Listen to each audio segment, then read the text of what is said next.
Oh, free-to-play Padawans. As many of you know, Yoimiya is just around the corner. So, what a better timing than doing another low-cost Beidou build to pair with our new character. The reason, because overloads are a thing that are gonna be coming into Genshin with the introduction of Yoimiya. So this is the best character to do so with. So we are gonna do it. We're gonna explain his weapons, talents, artifacts, and why you should be doing her before Yoimiya comes out, especially if you are planning on using with her. Beidou is our favorite pirate on the game, and it's our favorite because it's the only one that is on the game. Yeah, I know. We're gonna check it out. Really, really simple. Again, I'm gonna repeat it once more. This is a low cost build for you to enter into the character to get used to it and see if it's one that you want to crown, level up to 90, or keep developing on your team. Okay, this is just an introduction build, artifacts and weapons for you to check out. All right, same as we did with Lisa build. So with the less amount of resources, we can get the most value out. All right. Let's begin with the weapon. We have quite some selection. I'm going to start with the easiest one, the prototype archive. Okay, this is one of the easiest ones to obtain, as you can get it from the forge, totally free to play. I already have it because I use it on my team while I was leveling up. Another option you can do is the sacrificial great sword. If you are planning on using this instead of the other, you have to take one or two things in consideration. This is already an energy recharge weapon, so you're not, maybe you're gonna need a bit less of those energy recharge suns or substats, and it's more orientated through a support build where you focus on the parry, okay, his E ability. Knowing this, there's a last option, which is the new 4-star weapon from the ports introduced on Inazuma. I haven't tested yet. I don't know if it could be any better than these two options. It is for sure one of them out there, and there is multiple people that already tried. So, if you wanna have a feeling with the character and you have one of these lying around, do it. Feel free. If you're have a sacrificial weight for develop, use it as well. It will be really, really fun doing double the parry. And lastly, if you are planning on keep working on her, use the new Inazuma weapon. Now that we finish with the weapon, let's talk about artifacts. First thing, as well as any other character, if you don't have the proper set for her, we can always go rainbow build, where we focus on substats and stats and not on the set bonuses. As always, we're focusing on some energy recharge plus 3 damage crit rate and an electro damage gauntlet. For me, what I'm doing is using spare pieces that I have for both of those Noblesse and Thunder Fury to work on Beidou. First things first, Thunder Fury, because low reason, this is a low cost build. It is the most common set that you're gonna have from building any Electro main DPS. And Noblesse of Like, a really, really good set that we farm for characters, and we have pieces as for sure. The other options is the new four set of energy recharge introduced in Inazuma, but because this is a low cost build and you wanna have a feeling of the character, you maybe don't like it, you maybe don't feel it like playing it, and it could be a lot of a waste of resin and resources going for a new set just for Beidou and building her. So try her out with this combination. You can either run 2 Thunder Fury, 2 Gladiator if you want to test it hard, test her out and even deal damage with his basic attack. If not, this is more than enough build to have a feeling for her. Third one, constellations. If you have Beidou and by any means you have C2 Beidou, this is one of the most overpowerful constellations on the game right now. thanks to the 2 additional targets. If you don't know this, Beidou Ultimate, it's a lightning arc that gonna bounce between enemies, and it has one of the highest multipliers to enemies on the game. So if C2 Beidou, it's even better than any official out there that you can see. If you have it, you're on your lucky day. If not, it's not a problem. It's still really, really good. Right? The other ones are not that important. Okay, until you get to C6, when you have a 50% electro resistance reduction. For any other, if you have C2 by any means, and we have one free Beidou on this occasion, it's your lucky day. And finally, talents wise, again, this is a low cost build, so you don't have to crown her. It's not needed. We just want to have fun with the character out there on the world or maybe on some domains. This is not a build focused for Abyss. Anyways, on the current Abyss where those electro shields matter that much, it's totally unavailable. But we want to have fun. We want to see some fireworks combined with Yoimiya. So this is the main reason behind this low cost guide. So I have a level 6 on the Tight Color, which is his parry. This is a really, really cool ability that we're gonna check out later. And a level 8 on his ultimate, so he can bounce. I did put it to a level up 80 thanks to his C2 constellation, because the skill damage and the perk with the C2 bounce effect, it's really, really high, okay? Last thing I'm forgetting, if I'm not mistaken myself, I saw out there on Reddit where you see magic happens. The exile, the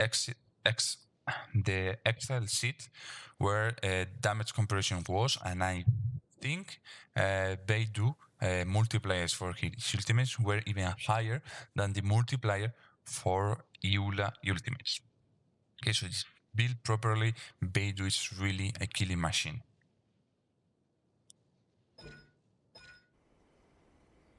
So, we have a quick overview of our characters, abilities, weapons, and artifacts on a really, really simple basis, just to get the idea and use it. What I'm going to do is show you Beidou with a couple of teams and maybe some parks with the tile color, okay? I like it running with a Kekin, thanks and simply reason for the electro resonance and bonuses that you have playing both characters together, but you can do it with any other party setups, and that's what I'm gonna talk about right now. Kazuha and Beidou, really, really cool. With Kekin as well, you can run her with Xiangling and do the firework composition once again, and we're gonna check it out. And there's really, really cool team out there, and I'm gonna show you right now. And I talk already on my main channel, which is this one. And I'm sure you this is one of the best team out there that you can have, and we're gonna see it, alright? But first, let's see a bit of his abilities with these two enemies, which is why I'm most curious to show you, okay? This is the parry, so once they attack us, and if not, you see there's a time, we'll be able to parry. We have a pretty low cooldown, so you don't need to run the sacrificial Gettysburg. Right now, let's see if he attacks. They don't want to. Alright, so I came here to test his abilities, especially the Tight Kailer or his parry, because on samurais this is a really, really, really cool ability. So, in order to use her, what we need to do is press the ability, receive any kind of damage, and then unleash it, okay? We don't need to do it on a perfect timing. The game is quite understandable, so once they do damage, you see the parry 20k. And now we're gonna test with Kazuha the bounce effect of his lightning, okay? You see I'm doing 5k on the main target, and I run out, and it was around 2k for the rest of the enemies. Okay, the part now was on point. We're gonna get the shield to keep testing it. So we release it, 6k on a bad parry. We need to do it 1 second after we get the damage. If not, the multiplier will go lower. Okay. Okay, heal up. Let's get our shield back. And let's do it again. And then it was 6k. We can do it better. We can do it better. Let's do 20k again. We also need to crit, okay? Okay, 2k. It wasn't a parry there. They run short. Okay, now. 22 plus 6. It's not bad damage. Let's use the ultimate with Kazuha. 5 to the main and 2 more. And we're doing damage to an enemy that is so far away from us. Like, see the purple one. We're doing 5k to our target and around 2 to the rest. Okay? And this is with a low cost build. So, the power of Beidou lands on the ability to do damage on an area to multiple enemies with C2. If not, without constellations, what we're gonna do is destroy nuke power one single enemy if our damage and build is high enough. Okay, you need to understand the higher you raise the character and the artifacts, the damage will increase. This is pure logic. Okay, if your weapon is a 5-star, the damage increase even more. But this is a low cost build on a 70 Beidou. So this is what I'm trying to show you. I just want to show the potential of the character and how good she could be if you just dig and take the time into her. Okay, so let's head up to the Electro Bishop boss with this team. This is a Taser team, a Taser. Let me know down below how it's called. It's a team based on Hydro plus Electro reactions, and we use Sucrose to be able to apply Beidou and Chinkyu ultimate from a range plus Fischl bird. Okay, if we have Fischl C6, it would be even better, but we don't have it. Okay, so you're gonna see just a really powerful team with low cost investment. This is really low cost build for every character. Okay, we have the cryo, Jubis, and we're gonna test everything out. We need to charge our ultimates. That's our main issue. So let's get our energy back.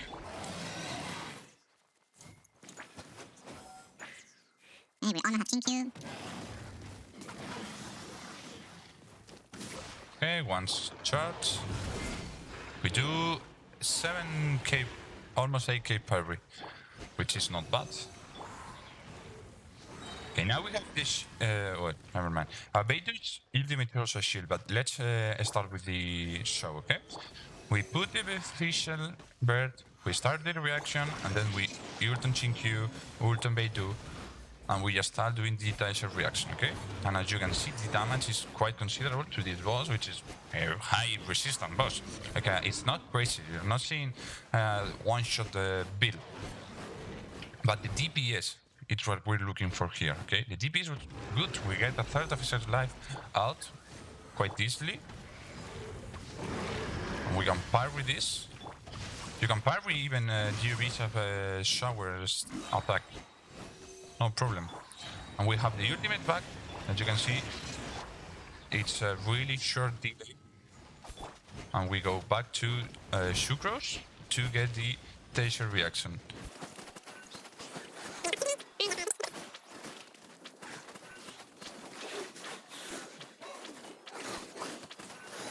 That's it.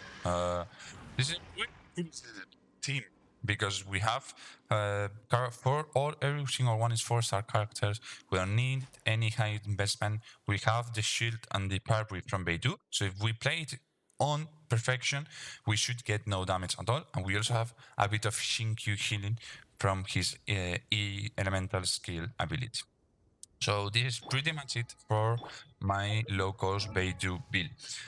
What you should get around here is how easy it is to build her, try her out, how good and powerful she would be with Yoimiya, because just think about it, we've done the teaser reaction with Chinkyu, Sucrose, and Beidou, and the reason that we were able to do it is because we can apply it triggers on distance thanks for her being a catalyst user.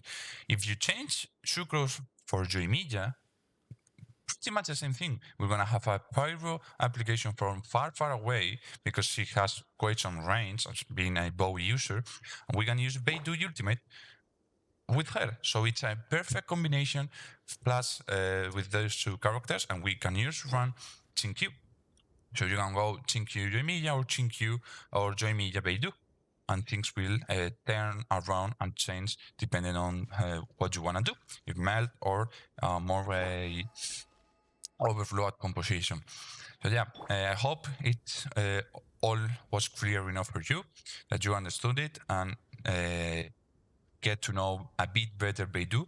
So you can let me down below, let me know anything down below, and I'll check with you once again in the next video.